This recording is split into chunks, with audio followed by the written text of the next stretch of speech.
అనగనగా ఒక అడవిలో ఒక మేక ఉంటుంది. అది చాలా ఆనందంగా ఉంటుందనమాట. అది ఒకసారి పచ్చగడ్డి తింటూ తింటూ చూసుకోకుండా ఒక పెద్ద సింహం గుహలోకెళ్ళిపోతుంది.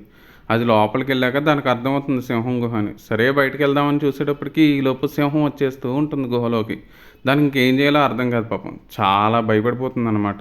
ఏం చేయాలా? ఏం చేయాలా? అనుకుంటూ ఉంటుంది. అయితే లోపలికొచ్చిన సింహానికి మేక కళ్ళొక్కటే చీకట్లో కనిపిస్తూ ఉంటాయి. అది చూసిన సింహం, అమ్మో! ఇదేదో చాలా పెద్ద జంతువులా ఉంది. నన్నే తినేస్తుందేమో అని భయపడుతూ ఉంటుందన్నమాట. సింహం బిత్తర చూపులు చూసిన మేకకి విషయం అర్థమవుతుంది. ఓహో! ఈ సింహం మనల్ని చూసి భయపడుతోందన్నమాట అనుకుని ఇలా అంటుంది. ఓ! వచ్చావా సింహమా? నీకోసమే నేను చూస్తున్నాను.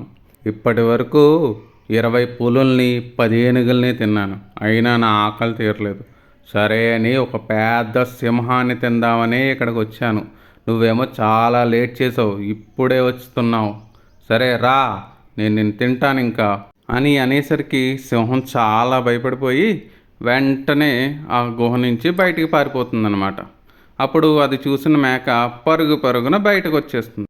కాబట్టి సమస్య ఎంత పెద్దదైనా కానీ, మనం ఎంత క్లిష్ట పరిస్థితుల్లో ఉన్నా కానీ, ఒక్క చెంచాడు ధైర్యం, ఎ పించ్ ఆఫ్ బ్రేవ్‌నెస్ చాలు మనల్ని కాపాడుకోవడానికి, సమస్యని ఎదుర్కోవడానికి.